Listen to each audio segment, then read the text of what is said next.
History is a vast and sprawling narrative, filled with celebrated triumphs and well-documented tragedies. But beneath the surface of the stories we all know, there lies a darker, more intimate history.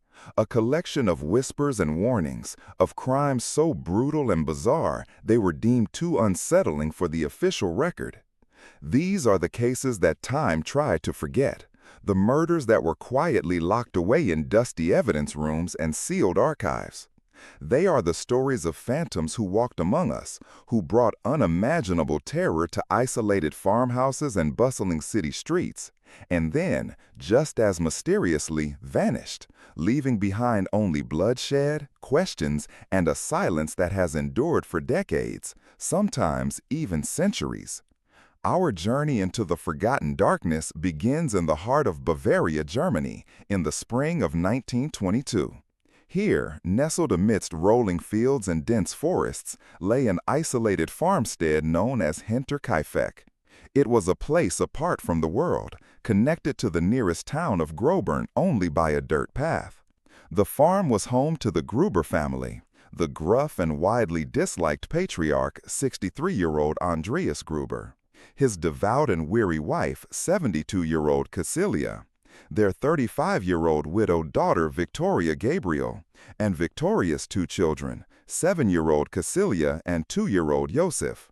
It was a household steeped in secrets, chief among them the rumored incestuous relationship between Andreas and his daughter Victoria, a scandal that had resulted in the birth of little Joseph and made the family outcasts in their own community. The isolation of Hinterkaifeck was both a choice and a consequence of their pariah status. It was a self-contained world of hard labor, simmering resentments, and a palpable sense of unease. This unease, however, began to curdle into genuine fear in the days leading up to the end of March. The family's previous maid had fled the farm 6 months earlier, claiming with wide-eyed terror that the house was haunted. She spoke of disembodied footsteps echoing from the attic and voices whispering from the walls when no one was there. The Grubers, practical and stern, had dismissed her stories as foolish superstition. But now they were no longer so sure. Andreas Gruber himself confessed to a neighbor that he had discovered a set of footprints in the fresh snow leading from the dense forest at the edge of his property directly to the farmhouse. He had circled the entire property, meticulously searching for a second set of tracks leading away, but found none. It was as if someone had walked out of the woods, approached their home, and simply vanished into thin air. The discovery left the old farmer deeply unsettled. Soon after, other strange occurrences plagued the family. A set of house keys, which were always kept in a secure location, disappeared without a trace. In the dead of night, the family was startled by the sound of footsteps coming from the attic directly above their bedrooms. Andreas, armed with a shotgun, searched the dusty space from one end to the other, but found no one. He checked every door and window, finding them all securely locked from the inside. The intruder, it seemed, was already in the house. Then an unfamiliar newspaper from Munich appeared on the porch, a publication no one in the family subscribed to or had ever seen before. It was another sign, another small tear in the fabric of their reality, suggesting that an unknown presence was observing them, toying with them, and closing in. The sense of being watched was constant, a heavy weight in the air of the small farmhouse. The family was living on a knife's edge, trapped in their remote home with a ghost they could not see, but whose presence they felt in every creak of the floorboards and every shadow that flickered at the edge of their vision. On Friday, March 31, 1922, a new maid, Maria Baumgartner, arrived at Hinterkaifeck to begin her employment. Her sister had escorted her to the farm, and it was the last time anyone would see Maria alive. Her arrival marked the final piece falling into place for a tragedy that had been brewing for days. That same evening, under the cloak of a cold Bavarian night, the unseen watcher finally made their move. The methodical and brutal nature of what happened next suggests a killer devoid of all empathy, operating with a chilling and patient rage. Investigators would later piece together a plausible timeline of the horror. It's believed the killer or killers began in the barn. They somehow lured the family members out of the house one by one. First, it was likely Victoria, then her elderly mother Cecilia, followed by the patriarch Andreas. Finally, 7-year-old Cecilia was drawn to the barn, perhaps by calling out her mother's name. Each was met with the same fate, a swift and violent death delivered by a mattock, a heavy farming tool similar to a pickaxe. The blows were precise and devastating, aimed at the head, crushing their skulls instantly. With 4 members of the family lying dead in the hay-strewn barn, the killer then proceeded calmly into the main house. The final 2 victims were the most helpless. Maria Baumgartner, the new maid who had been on the farm for only a few hours, was slain in her bedchamber. And in the nursery, 2-year-old Josef was murdered in his crib, a final, incomprehensible act of cruelty. The silence that fell over Hinterkaifeck that night was absolute, a profound and deathly stillness that would go unnoticed by the outside world for 4 long days.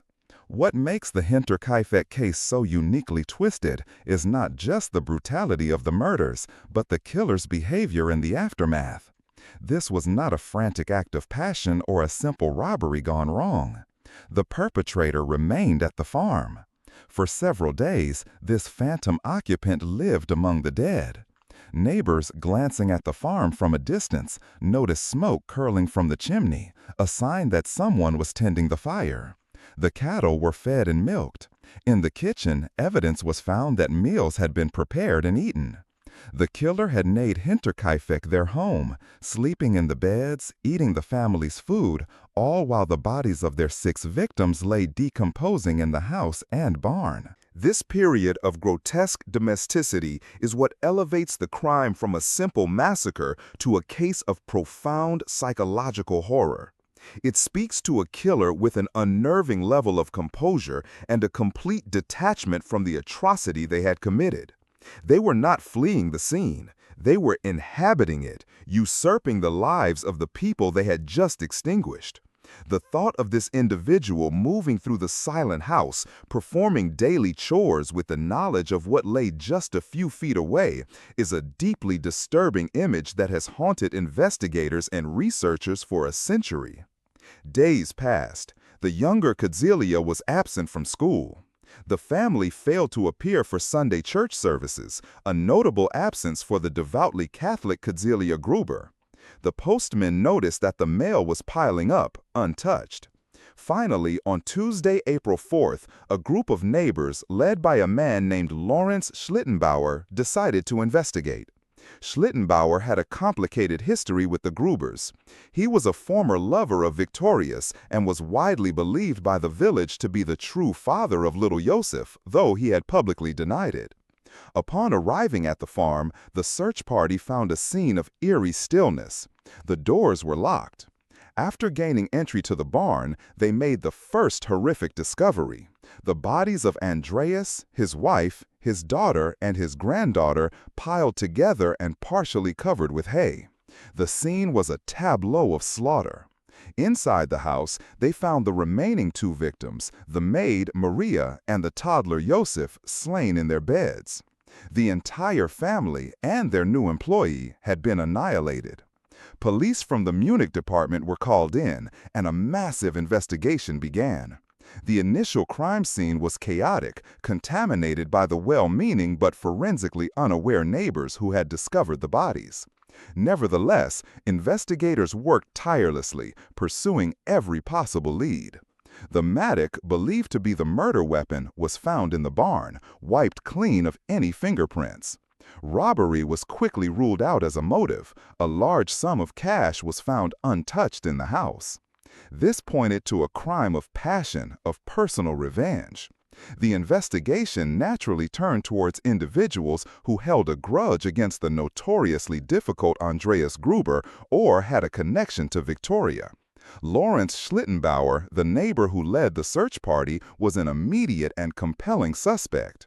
His strange behavior at the scene, moving bodies and disturbing evidence, raised suspicion. His tumultuous relationship with Victoria and the disputed paternity of Josef provided a powerful motive. He was interrogated extensively but maintained his innocence, and no concrete evidence could ever link him to the crime. Another prominent theory centered on Carl Gabriel, Victoria's husband, who had been reported killed in the trenches of World War I in 1914. Despite the official report, his body was never recovered. This led to speculation that Gabriel had not died, but had perhaps deserted or been taken as a prisoner of war. In this scenario, he returned years later to find his wife in an incestuous relationship with her father and with a child, Joseph, that was not his. The rage of a betrayed husband discovering such a dark secret could certainly explain the ferocity of the attack. Over the years, several former soldiers came forward claiming a comrade had confessed to the murders, but these leads never resulted in a definitive identification. More than 100 suspects were questioned over the next several years. The list included traveling vagrants, resentful former farmhands, and estranged relatives. The police even pursued supernatural explanations, bringing in psychics and clairvoyants in a desperate attempt to break the case. In a particularly grim turn, the heads of the victims were severed from their bodies and sent to Munich for further examination, in the hope that some clue might be found. The heads were eventually lost during the chaos of World War II, a final, bizarre chapter in an already surreal story. Despite the exhaustive investigation, no one was ever charged with the murders at Hinterkaifeck. The killer, who had lived among his victims for days, had melted back into the shadows from which he came, leaving behind a legacy of terror and a mystery that would become one of Germany's most infamous unsolved crimes. A year after the murders, the farmstead was completely demolished, erased from the landscape, as if to physically purge the memory of the horror that had occurred there. But the story lived on, a dark piece of folklore, a cautionary tale about the secrets that fester in isolated places and the unknowable evil that can lie dormant in the human heart. Now, let us cross the Atlantic and travel back a few years to the vibrant, humid, and music-filled streets of New Orleans in the period just after the First World War. Between May of 1918 and October of 1919, this city, known for its joyous celebrations and laissez-faire attitude, was gripped by a very different kind of rhythm. A rhythm of fear, orchestrated by a shadowy figure who would become known as the Axeman. This was not a killer who stalked the shadows of alleyways, preying on the vulnerable. The Axeman was an intruder, a phantom, who violated the sanctity of the home. His method was chillingly consistent. He would typically choose a house, often a corner grocery store with a family living in the adjoining residence, and gain entry by chiseling out a panel from a back door. Once inside, he would ignore any valuables, his only goal being bloodshed. He would creep through the darkened home to the bedrooms of his sleeping victims and attack them with an axe, an instrument of brutal, visceral violence. In a final, taunting twist, the axe he used was almost always one that belonged to the victims themselves, found in their own backyard or woodshed. His primary targets were Italian-American grocers, a fact that initially led police to believe the killings were related to the mafia or some other form of organized crime. The Italian-American community was a vibrant and growing part of New Orleans, but they were also, to some extent, outsiders, subject to prejudice and suspicion. The theory that this was some internal feud, a vendetta, as the papers called it, was a convenient explanation that kept the wider, non-Italian population of the city from panicking. But as the attacks continued, this theory began to crumble. The victims were not criminals. They were hard-working families, men, women, and even children, who were slaughtered in their sleep for no apparent reason. The attacks were savage. Joseph Maggio and his wife Catherine were the first known victims. They were discovered in their bedroom in a scene of horrific carnage. Joseph's head was nearly severed from his shoulders. The panel on the back door had been chiseled away, and a bloody axe was left in the room. The killer had even changed out of his bloody clothes at the scene and left them behind. Months later, Louis Bessemer and his mistress Harriet Lowe were attacked in a similar fashion. Both were found with severe head injuries from an axe. Miraculously, they were still alive. Lowe would die from her injuries days later, but not before telling police she believed the attacker was a young, dark-skinned man. Bessemer, however, was arrested for the crime, a common police tactic of the era when faced with a baffling case. He was eventually acquitted, but the investigation was losing precious time. Other attacks followed, each one mirroring the last in its brutality and methodology. A pregnant woman named Mrs. Schneider was attacked, but survived, giving birth to a healthy baby girl just days later. The Cortimiglia family was attacked, resulting in the death of their 2-year-old daughter, Mary. The community was terrified. People began reinforcing their doors, buying guard dogs, and sleeping with guns by their beds. The police were desperate, with no leads and no discernible motive. It was in this atmosphere of escalating panic that the case took a turn from the merely brutal to the utterly bizarre. In March of 1919, the editor of the New Orleans Times-Picayune newspaper received a letter. It was a rambling, arrogant, and deeply unsettling message, purportedly from the killer himself. The author claimed he was not human at all, but a spirit and a demon from the hottest hell. He referred to himself as the Axeman and mocked the police for their foolish attempts to catch him. He wrote, "I am not a human being, but a spirit and a demon from the hottest hell. I am what you, Orleanians, and your foolish police call the Axeman."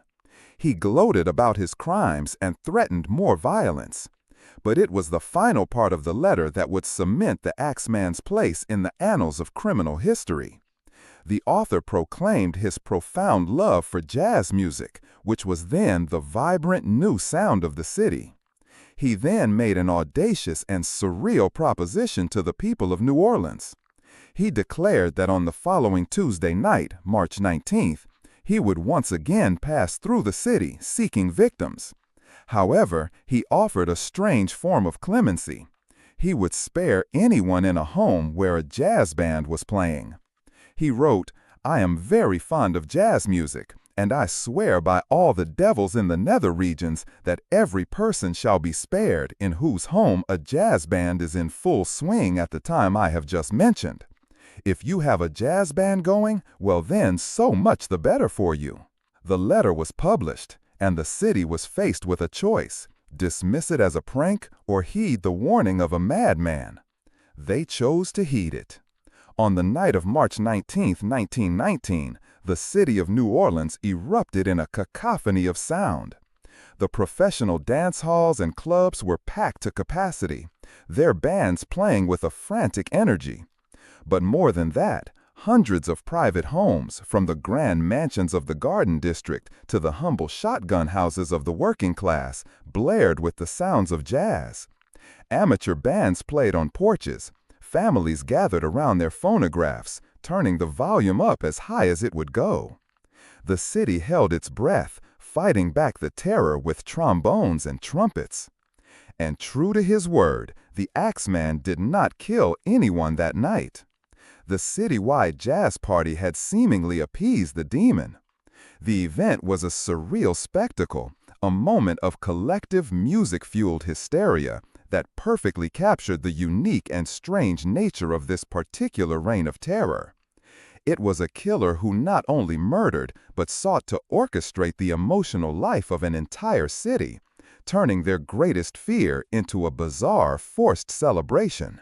Several more attacks would be attributed to the Axeman, with the final one occurring in October of 1919, when grocer Mike Pepitone was killed.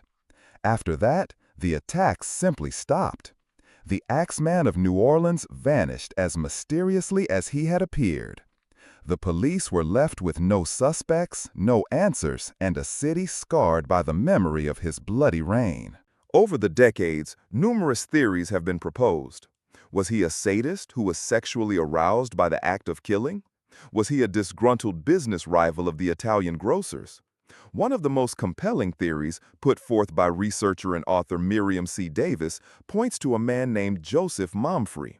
Momfrey was a known criminal and leader of a gang that extorted Italian grocers. He was shot and killed in Los Angeles in 1920 by the widow of Mike Pepitone, the Axeman's last victim. The widow claimed Momfrey was the man who had murdered her husband, and intriguingly, the Axeman attacks ceased after Momfrey's death. While there is no definitive proof, the circumstantial evidence is strong. But with no confession, no conviction, and no definitive evidence, the identity of the Axeman remains one of America's great unsolved mysteries. He was more than just a killer. He was a character, a boogeyman who communicated with the public, who had a taste for music, and who held an entire city in his thrall. He was a phantom who turned the simple, comforting act of locking one's back door into a nightly ritual of terror, and the joyous sound of jazz into a desperate plea for salvation. From the jazz-soaked streets of the South, we now travel north to the industrial heartland of America in the midst of the Great Depression. In the 1930s, Cleveland, Ohio was a city of stark contrasts. On one hand, it was a hub of industry and innovation. On the other, it was a city deeply wounded by economic collapse, home to sprawling shantytowns and a large population of transients and destitute individuals who lived on the fringes of society.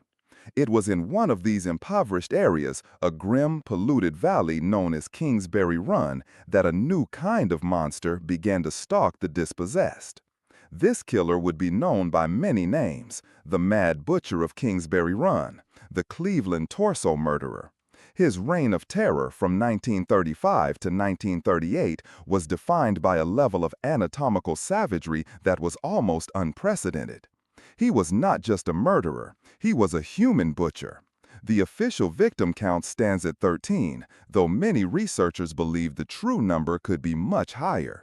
His victims, both male and female, were typically drifters, prostitutes, and low-level criminals, people whose disappearance would go unnoticed for weeks, sometimes forever. His method was horrifyingly unique. The victims were always decapitated, often while they were still alive. Their bodies were then expertly dismembered, with a precision that suggested a significant knowledge of human anatomy. The cuts were clean and surgical, separating limbs at the joints with the skill of a trained butcher or surgeon. The torsos were often drained of blood, and in some cases, the bodies were treated with chemical preservatives. The killer would then dispose of the body parts in different locations around the Kingsbury Run area, creating a gruesome scavenger hunt for the police. Finding a dismembered torso in a burlap sack or a severed leg wrapped in newspaper became a disturbingly common occurrence for the residents of Cleveland. The press naturally sensationalized the killings, creating a climate of intense fear. The Mad Butcher was a faceless terror, a ghoul who hunted the most vulnerable members of society and disassembled them like macabre puzzles. What made this case particularly notable was the man tasked with catching the killer, Elliot Ness. Ness was, at the time, Cleveland's public safety director. He had arrived in the city with a sterling, almost mythical reputation, having been the leader of the Untouchables, the team of federal agents who had famously brought down the Chicago gangster Al Capone. He was a symbol of incorruptible, effective law enforcement. The Torso murders would become the greatest challenge of his career, a case that would haunt him for the rest of his life. Ness threw the full force of the Cleveland Police Department into the investigation. He personally oversaw a massive and painstaking effort, with thousands of hours dedicated to identifying the victims and hunting for clues. But the killer was clever, a ghost as Ness would later call him. He left no fingerprints, no witnesses, and no real evidence at the disposal sites. The victims themselves were often difficult to identify, their heads, hands, and feet often missing. Of the 13 official victims, only 3 were ever positively identified. The press was immense. The city was in a panic, and the press was relentless in its criticism of the police's inability to stop the killings. Ness, accustomed to dealing with organized crime, found himself completely out of his element, hunting a phantom who killed for reasons that seemed to defy all logic. The psychological profile of the killer was terrifying. A highly intelligent, methodical individual, likely with medical training, who was also a deeply disturbed sadist. In a desperate and controversial move, Ness ordered a massive raid on the shantytowns of Kingsbury Run. In August of 1938, he led a team of officers who descended on the hobo jungles, arresting dozens of vagrants for questioning, and then, in a dramatic display of force, setting fire to the shacks and shanties. He declared that he had burned the butcher out of his lair. While the act was publicly applauded by some as a decisive measure, it was criticized by others as a brutal and ultimately fruitless publicity stunt that destroyed the killer's hunting ground but did nothing to identify him. The official killing stopped after this raid, but the mystery was far from solved. Ness, in his private memoirs, revealed that he believed he knew who the killer was. His prime suspect was a man named Dr. Francis Sweeney. Sweeney was a brilliant but deeply troubled surgeon who had served as a medical orderly during World War I, where he had performed battlefield amputations. He was an alcoholic, prone to violent outbursts, and came from a prominent and politically connected family. Sweeney had voluntarily committed himself to a mental institution shortly after the last murder, a fact that Ness found highly suspicious. Ness personally interrogated Sweeney, who allegedly taunted the famous lawman during lie detector tests, which he failed spectacularly. Despite his strong convictions, Ness knew he didn't have enough concrete evidence to secure a conviction in court.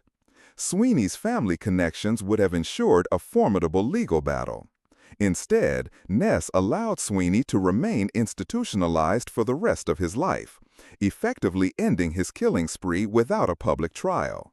Sweeney would continue to send taunting postcards to Ness and his family for years, a final, chilling act of defiance from the man many believe was the Mad Butcher.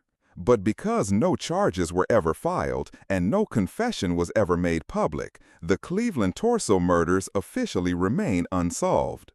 The case stands as a grim monument to a particular kind of evil, an intelligent, disciplined, and utterly ruthless killer who preyed on the invisible members of society. It was a case that stumped America's most famous lawman and left a permanent scar on the city of Cleveland, a dark secret buried in the industrial grime of Kingsbury Run. The murders we have explored so far are products of the 20th century, a time of emerging forensic science and modern policing. But the phenomenon of the twisted, unsolved murder is as old as humanity itself. To find the world's oldest cold case, we must travel back not just centuries, but millennia. We go to the Erztau Alps on the border of Austria and Italy in the year 1991. Here, two German hikers, Helmut and Erika Simon, stumbled upon a gruesome discovery melting out of a glacier: the remarkably well-preserved body of a man. Initially, authorities believed it was the body of a lost mountaineer. But as the remains were carefully extracted from the ice, it became clear that this was no modern man. The tools found with him, a copper axe, a flint-bladed dagger, a longbow, and a quiver of arrows, belonged to another age. Carbon dating would later reveal the astonishing truth. The man, nicknamed Ötzi the Iceman, had died around 3300 BCE. He was a 5,300-year-old time capsule, a window into the Copper Age. For the first decade after his discovery, the scientific community believed Ötzi had died a peaceful, if unfortunate, death. The prevailing theory was that he had been caught in a sudden storm high in the mountains, lay down to rest, and froze to death, his body perfectly preserved by the ice that would entomb him for the next 5 millennia. He was a fascinating archaeological specimen, but his story seemed to be one of man versus nature. That all changed in 2001. A radiologist examining new X-rays of the mummy noticed a small dark object lodged in Ötzi's left shoulder. It was a flint arrowhead. This was no accident. Ötzi the Iceman had been shot from behind. Further examination revealed that the arrow had torn through a major artery, the subclavian artery, which would have caused massive and rapid blood loss. He would have bled to death in a matter of minutes. The story of Ötzi was instantly rewritten. This was not an accident. It was a murder. The discovery turned an archaeological study into a prehistoric forensic investigation. Scientists from around the world began to re-examine Ötzi's body, looking for clues to his final violent hours. They found them in abundance. He had a significant non-fatal head injury, possibly from a fall or from being struck with a blunt object. His right hand had a deep defensive cut between the thumb and forefinger, an injury sustained likely within a day or two of his death. This suggested he had been involved in a close-quarters fight shortly before he fled into the mountains. State-of-the-art DNA analysis of his clothing and weapons revealed even more. The blood of at least 4 other individuals was found on his gear. There was blood on his flint knife, blood on one of his arrows, and blood on his coat. This was not the profile of a simple hunter or shepherd. This was the profile of a warrior, a man who had been involved in a desperate, violent conflict. Combining all this evidence, a new narrative of Ötzi's death emerged. He was likely a man of some importance in his community, perhaps a tribal leader or a skilled hunter. He was involved in a violent dispute, possibly a territorial skirmish or a personal feud. He fought his attackers, injuring at least 2 of them with his own weapons, and sustained a defensive wound to his hand. He then fled, making his way high into the treacherous mountain pass, perhaps believing he had escaped. But he was pursued. As he paused to rest, an archer took aim from a distance, from behind and below, and fired a single fatal shot. The arrow struck him in the back and he collapsed. The murderer may have approached him, perhaps to retrieve the valuable arrow shaft, leaving the flint head embedded in the body. The final blow to the head may have been delivered then, a coup de grace to ensure he was dead. His attacker then left him to die alone on the frozen mountain, where a sudden snowfall would quickly cover his body, hiding the evidence of the world's oldest known murder for 5,300 years. Who killed Ötzi and why? Was it a rival tribesman, a jealous subordinate, a man he had wronged? We will never know for certain. The killer's identity is lost to the vast expanse of time. But the case of Ötzi the Iceman is a profound reminder that the dark impulses of humanity, jealousy, rage, and the capacity for murder, are not modern inventions. They are ancient, primal forces that have been with us since the dawn of civilization. The silent, frozen face of Ötzi is a testament to a story of violence and betrayal that is, in its essence, timeless. Let us return to the United States, to a time before Jack the Ripper terrified London, to a series of crimes that some criminologists believe served as a dark blueprint for the more famous killings to come. We travel to the city of Austin, Texas, in the years 1884 and 1885. At this time, Austin was a burgeoning frontier town, rapidly modernizing with new gas lights and infrastructure, earning it the nickname City of the Violet Crown. But a shadow was about to fall over this progress, a shadow cast by a killer who would be dubbed the Servant Girl Annihilator. This series of 8 murders and numerous other violent assaults stands as one of America's first and most brutal serial killer cases. The killer's reign of terror began on the night of December 30, 1884, with the murder of Molly Smith, a young African-American servant. She was dragged from the small cabin she shared with her boyfriend, taken into the backyard, and brutally murdered with an axe. Her skull was crushed, and her body was grievously wounded.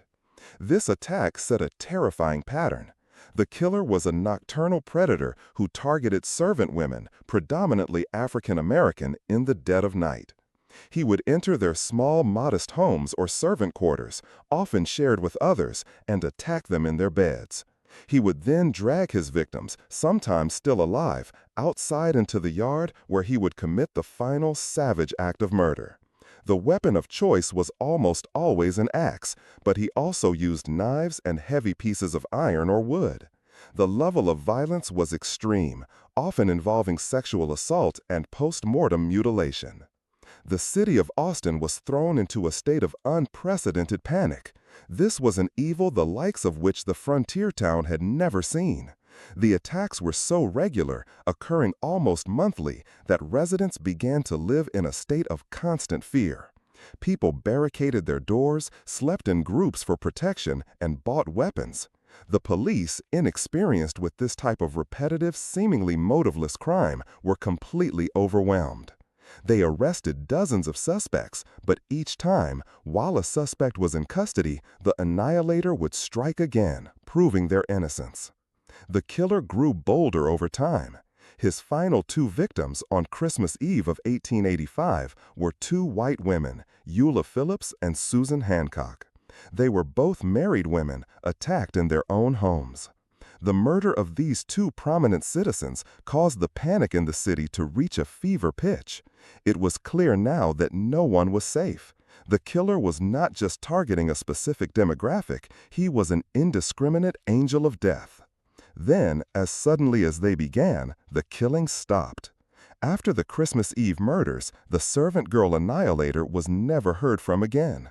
The city of Austin was left to grapple with the aftermath and the mystery of the killer's identity. One of the most intriguing and chilling theories about the case was proposed by the author William J. Henry in his book, The Great Pretender. He suggests a link between the Austin murders and the Jack the Ripper killings that would begin in London just 3 years later. The theory centers on a man named James Maybrick, a Liverpool cotton merchant who frequently traveled to the United States, including Texas. Maybrick is a well-known Jack the Ripper suspect based on a diary, widely considered a forgery, that surfaced in the 1990s in which he confesses to the London murders. However, Henry's research suggests a more plausible suspect, a Malay cook who worked on the cotton ships that traveled between Liverpool and American ports, like Galveston, near Austin. This cook, whose name is lost to history, was known to be in Austin during the time of the Annihilator murders. The theory posits that this man committed the murders in Austin, then traveled to London where he continued his killing spree as Jack the Ripper. The similarities between the cases are striking. The targeting of women, the extreme violence and mutilation, the use of a blade, and the killer's uncanny ability to vanish without a trace. While this theory is speculative, it highlights the global nature of crime even in the 19th century and raises the terrifying possibility that two of history's most infamous serial killers were in fact the same person. But with no definitive evidence, the identity of the servant girl annihilator remains a mystery. He was a trailblazer of terror, a figure who brought the modern horror of the serial killer to the American frontier and then disappeared, leaving behind only a legacy of fear and a string of unsolved, brutal murders that have been largely forgotten by history, overshadowed by the London ghoul who may have been his successor. From the terror of a known but unidentified killer, we now move to a case where even the victim's identity is a profound and enduring mystery. Our journey takes us to Norway, to the remote and picturesque Isdalen Valley near the city of Bergen in November of 1970. This valley, known locally as Death Valley due to its history of suicides in the Middle Ages, would become the setting for one of the most baffling cold cases of the 20th century. On November 29, 1970, a university professor and his two young daughters were hiking in the valley when they detected a strange, sweet, and sickening smell of something burning. Following the scent, they came upon a horrifying scene. Hidden amongst a cluster of rocks was the partially burned body of a woman. The scene was meticulously arranged. The woman was lying on her back, her fists clenched. Surrounding her body were a collection of strange items: a bottle of St. Halvard liqueur, 2 plastic water bottles, a plastic passport container, rubber boots, a woolen jumper, and the remains of a burned umbrella. Police were called to the scene, and the investigation immediately took a bizarre turn. The woman had no identification on her. More disturbingly, all the labels on her clothing had been deliberately cut off. Any tag, brand name, or marker that could possibly be used to identify her or the origin of her clothes had been systematically removed. An autopsy revealed she had died from a combination of carbon monoxide poisoning from the fire and an overdose of sleeping pills. A significant number of pills were found in her stomach, though not enough to be instantly fatal on their own. Soot was found in her lungs, indicating she was alive when she was set on fire. The death was ruled a probable suicide, but many elements of the scene screamed of something far more sinister. The investigation to identify this Isdal woman began. Police discovered 2 suitcases belonging to her in the luggage storage at the Bergen railway station. Inside, they found a collection of clothes, again with all labels removed, several wigs, and a pair of non-prescription glasses. In the lining of one of the suitcases, they found 500 Deutschmarks. The most crucial clue, however, was a notepad. After being deciphered by forensic experts, the notepad revealed a coded timeline of places the woman had visited throughout Norway and Europe. Using this timeline and handwriting analysis from hotel registration forms, police were able to piece together some of the woman's movements. She was a polyglot, speaking 4 languages, and had traveled under at least 9 different false identities. She had stayed in some of the finest hotels in Norway, using names like Fenella Lorch, Claudia Tield, and Vera Jarley. She was described by witnesses as elegant, well-dressed, and secretive. She often requested to change rooms after checking in and seemed to be constantly on guard. Who was this woman and what was she doing? The Cold War was at its height, and Norway was a strategic location, a NATO member bordering the Soviet Union. The evidence, the false identities, the codes, the constant travel, the meticulous removal of all identifying marks, all pointed towards one profession: espionage. Was the Isdal woman a spy? Had she been discovered by her enemies? Was her death not a suicide, but a forced overdose and a staged scene, an execution designed to look self-inflicted? This theory gained more traction when investigators discovered she had listed her profession as an antiquities dealer and had expressed a keen interest in visiting several sensitive military installations in Norway. The police, however, were tight-lipped about the espionage angle, and many files related to the case remained classified to this day. This has only fueled speculation that the Norwegian intelligence services may have been involved, or at least knew more than they were willing to admit. Decades passed, and the case grew cold. The Isdal woman was buried in an unmarked grave in 1971. But in 2016, the case was reopened by the Norwegian Broadcasting Corporation, NRK, and the Norwegian police. Using advanced modern forensic techniques, they were able to perform an isotopic analysis on the woman's teeth. This analysis can reveal details about the water and food a person consumed during their childhood, providing clues to their geographic origins. The results were fascinating. They suggested that the Isdal woman was likely born around 1930 in or near Nuremberg, Germany, but had moved to the region of France or the France-Germany border as a child. This was the first real clue to her origins in over 45 years. DNA analysis also provided a more complete genetic profile, which has been shared with international police agencies in the hopes of finding a familial match. Despite these incredible scientific advances, her name and her true story remain a mystery. Was she a spy caught in a deadly game, a high-end criminal on the run, or simply a deeply troubled woman who went to extraordinary lengths to erase her own existence before ending her life? The Isdal woman is a human cipher, a ghost who drifted through Europe and left behind a trail of tantalizing clues but no answers. Her meticulously crafted anonymity has, so far, held firm against the passage of time and the power of modern science, making her one of history's most compelling and forgotten enigmas. Small towns in the American Midwest at the turn of the 20th century are often remembered as idyllic places of peace, community, and simple values. But on a single night in June of 1912, that idyllic image was shattered for the residents of Villisca, Iowa, by an act of such profound and inexplicable brutality that it still defies comprehension. The Villisca axe murders are not just a crime, they are a wound on the psyche of a small town, a story of an entire family, plus 2 young guests who went to sleep in their beds and never woke up. Josiah Moore was a prominent and successful businessman in Villisca. He lived in a modest white house on East 2nd Street with his wife, Sarah, and their 4 children, Herman, Catherine, Boyd, and Paul. On the evening of June 9, 1912, the family had attended a Children's Day program at their local Presbyterian church. 2 young friends of the Moore children, Lena and Ina Stillinger, had accompanied them and were invited to spend the night. Sometime after midnight, after the family and their guests had fallen asleep, an unknown person or persons entered the house. They picked up an axe that belonged to Josiah Moore from the backyard. Then, moving methodically from room to room in the pitch-black house, they used the blunt end of the axe to bludgeon to death every single person inside. Josiah, Sarah, their 4 children, and the 2 Stillinger girls, 8 people in total, were all murdered in their beds.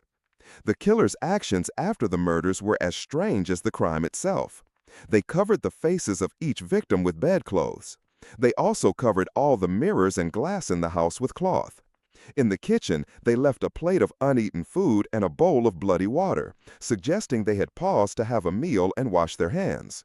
The axe was found in the downstairs guest room where the 2 Stillinger girls were killed, leaning against the wall wiped clean of most blood but not fingerprints, a forensic technique not yet in common use. The bodies were not discovered until the next morning when a concerned neighbor noticed the house was unusually quiet. The scene that greeted the town marshal was one of almost unimaginable horror. The crime was so brutal, so far beyond anything the small town had ever experienced, that it created an immediate and lasting panic. Who could have done such a thing? The killer had to be a monster, a fiend, as the newspapers would soon call him. The investigation was chaotic from the start. The crime scene was quickly overrun by hundreds of curious townspeople who trampled over evidence and took souvenirs. The investigation that followed was a sprawling and frustrating affair, filled with promising leads that went nowhere and compelling suspects who could never be definitively linked to the crime. One of the primary suspects was a man named Frank F. Jones, a powerful Iowa state senator and Josiah Moore's business rival. Moore had worked for Jones for years before leaving to start his own successful farm implement company, taking significant business with him. Rumors also swirled that Moore was having an affair with Jones' daughter-in-law. The theory was that Senator Jones hired a man, William Blackie Mansfield, to kill Moore. Mansfield was a suspected serial killer, believed to be responsible for similar axe murders in other states. While Mansfield was arrested, a grand jury failed to indict him due to a lack of evidence. Another prominent suspect was Reverend George Kelly, a traveling minister who had been in Villisca on the night of the murders and had even attended the church service with the Moore family. Kelly was known to have mental health issues and had reportedly confessed to the murders while on a train. He was arrested and tried twice for the murders. The first trial resulted in a hung jury and the second in an acquittal. His confession was deemed unreliable and he was released. There was also the theory of a transient, a nameless drifter who passed through town on a freight train, committed the heinous act, and was gone before morning. This theory was supported by the fact that several other axe murders had occurred in nearby towns along the railway lines around the same time, suggesting the work of a single iterant killer. With no convictions, the town of Villisca was left to turn on itself. Accusations flew, friendships were destroyed, and the community was fractured by suspicion and fear. The Moore house became a symbol of the town's unresolved trauma. It stood for years, a silent monument to the tragedy, before being turned into a museum now considered one of the most haunted locations in America. The Villisca axe murders remain officially unsolved. The sheer brutality of killing 8 people, including 6 children, with an axe in a single night is an act of evil that is difficult to process. The killer's strange rituals, covering the faces and mirrors, hint at a disturbed psychology that was never understood. The crime descended upon Villisca like a plague, and, in a sense, it never left. It became a permanent part of the town's identity, a dark folktale about the night that evil came to visit and decided to stay. Our final journey into the forgotten annals of crime takes us to Stockholm, Sweden in the 1930s. This is a case that combines the gruesome elements of the Cleveland torso murders with a chilling touch of vampirism. It is the story of the Atlas vampire, a crime so shocking that it remains one of Sweden's most notorious and bizarre unsolved murders. In May of 1932, the Stockholm police were called to an apartment in the Atlas neighborhood of the city. The apartment belonged to a 32-year-old prostitute named Lily Lindstrom. She had not been seen for several days, and a friend had contacted the police. When they forced their way into the small, tidy apartment, they found a scene of macabre horror. Lily's body was lying face down on her bed. Her clothes were neatly folded on a chair nearby. An autopsy would later reveal she had been bludgeoned to death with a blunt object. But that was not the most disturbing part of the scene. The police found that her body had been completely drained of blood. There was almost no blood left in her veins or arteries. On a table near the bed, police discovered a blood-stained gravy ladle. The killer had used this ladle to drink his victim's blood. The press immediately dubbed the unknown killer the Atlas vampire. The city of Stockholm, known for its civility and low crime rate, was horrified. The crime was a grotesque anomaly, something that seemed to belong to the world of Gothic horror novels, not the streets of a modern European capital. The idea of a killer who not only murdered his victim but performed a ritual of drinking her blood was deeply unsettling. The investigation was intensive. Police knew that Lily had received a client on the night of her murder. Neighbors had heard sounds from her apartment. They questioned hundreds of people, focusing on Lily's known clients and associates. But the killer had been careful. He left no fingerprints, no weapon, and no obvious clues to his identity. The case was a complete dead end.